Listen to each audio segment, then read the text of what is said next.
So, I've been very busy, and my schedule hasn't allowed me to really get out into the woods.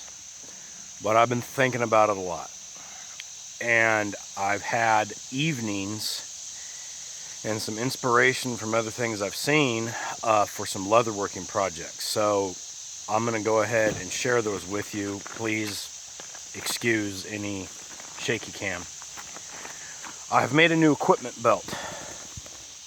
This is what it looks like right now. A lot of these are prototype items. Just gonna go around here,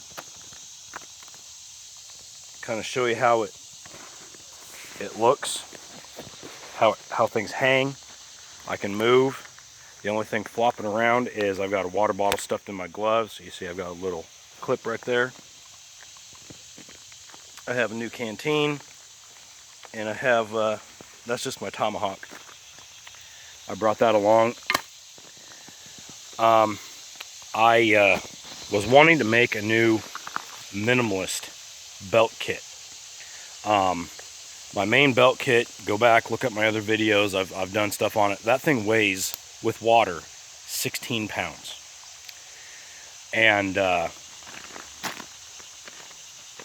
that it's a good kit, don't get me wrong. And I prefer it over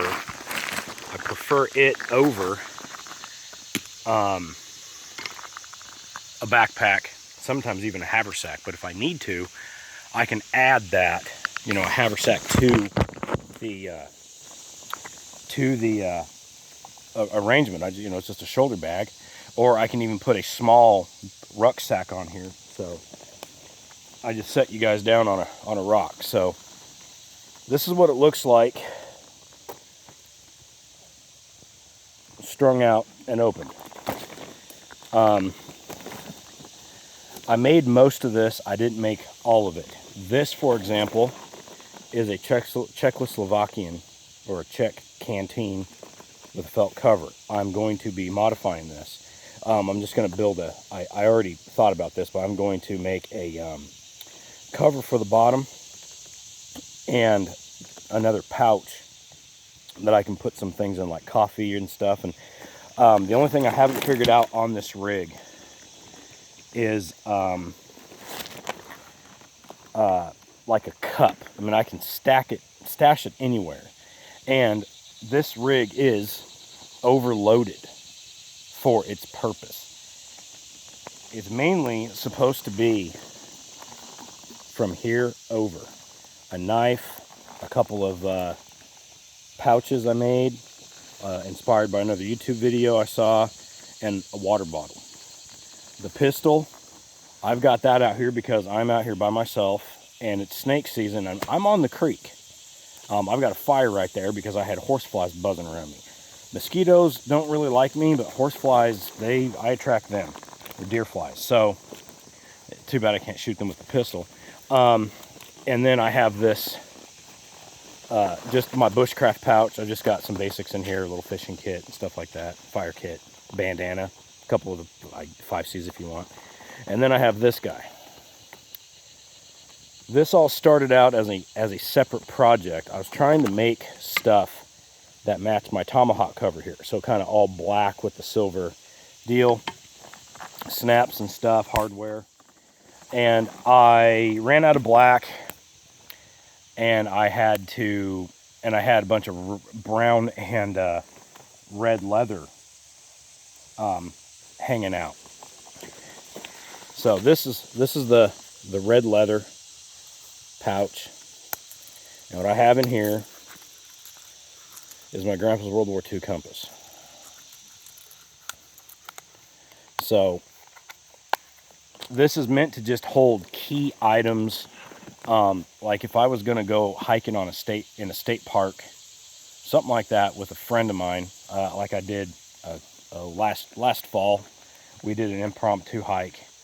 I can take a pouch like this with maybe something, like I could use this as my food pouch. I could put a cup in here, one of those little Boy Scout mess kit cups in this right now, because I'm not planning on cooking anything or drinking anything hot because it's going to be like 80 today and 90% humidity. I just have a Cliff Bar, and then I have my water bottle, and I have 2 water bottles. I have my canteen here, and I have one of those little 16-ounce water bottles and one of those gloves. I have a pistol holster.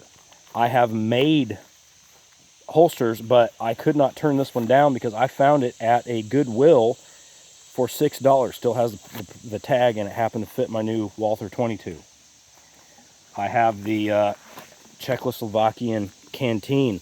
Very nice. It holds almost, I poured a 16-ounce water bottle into it, filled it up, and got almost half.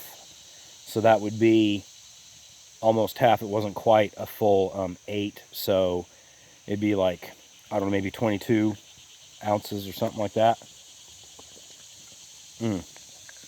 This was new, unissued aluminum water bottle.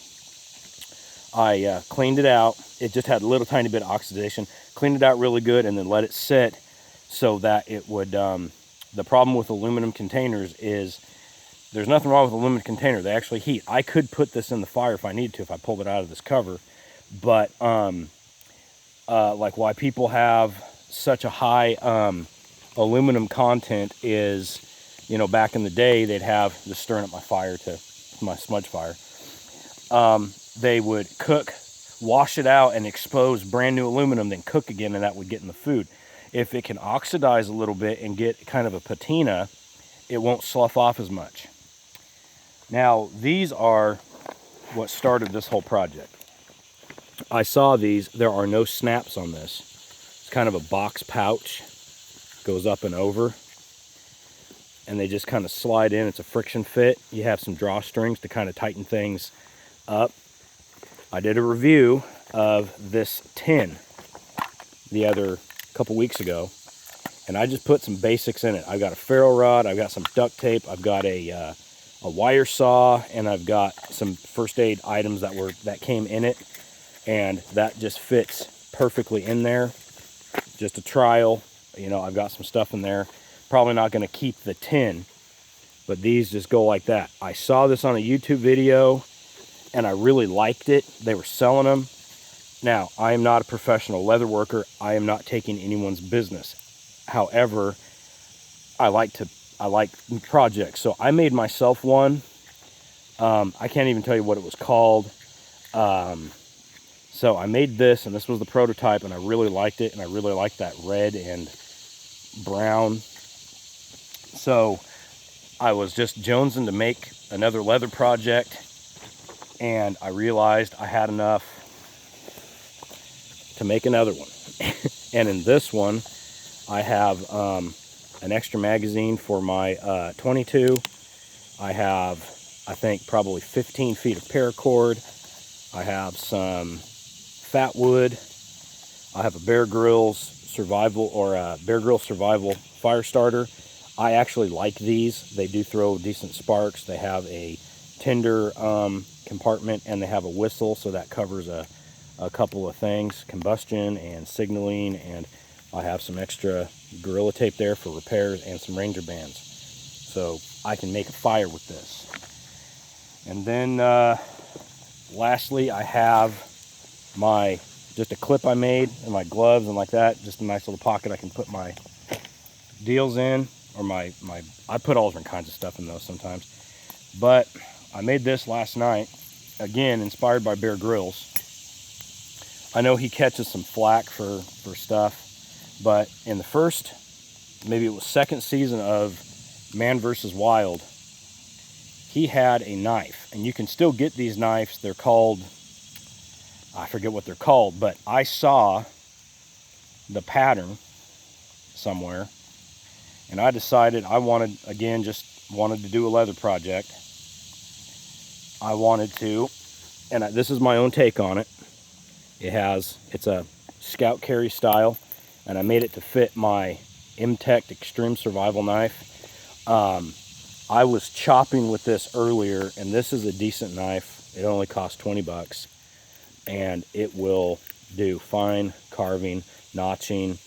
I would call this a survival knife. It's not a combat knife. You look at that blade, it's not going to stab stuff like that, but you can get real fine with it.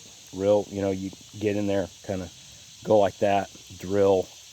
It's got a glass breaker for whatever you use that out in the woods. This, and it can chop. You can go like this, and it can chop pretty good. Probably, you know, 1.5 2 inch stuff. So I made it to fit that just because. It's got a ferro rod loop. All this is a strap that goes around, kind of snakes its way through these, and then this is just its own little thing, so you could tuck some stuff in there. Really neat little design. And I don't have a Herkin 2-pound survival knife hanging from my belt. So that's the new belt kit that I'm playing with. This will change, and then this is just a belt I found at a flea market for $2. Really nice leather belt, but that gives me a strap and whatever else. And all this stuff I could actually put on the belt to my pants. This I just take off. I can hang it, stuff like that. That's why I'm going to put a leather bottom on this, so I can set it. I'm sitting on a gravel bar right now. I'll show you all this stuff laid out here. So that'll kind of help save that that wool felt on that. So far it's keeping the water cool. I put refrigerated water in it this morning because I'm wanting to see how all this works out. So far I'm liking it. I've started a fire, chased the bugs off. You know, a couple of tweaks, I think, and I'm going to have a really nice lighter weight kit. But like I said, it was basically just water bottle and those 2 pouches, and maybe a knife that I can swap out for a folding knife that doesn't look tactical. And I can go out with like a group of people and not get a bunch of weird looks, and, you know, I've got like a military surplus thing. My old kit will still be like my camping and hunting kit. This is just a lightweight scout kit, but I'm really liking it. And I just like, you know, I like projects like this. And this, I really like these. These are about the best pouch that you can make. This one's only like, I want to say 6 inches, you know, when it was undone, or just in its raw pieces.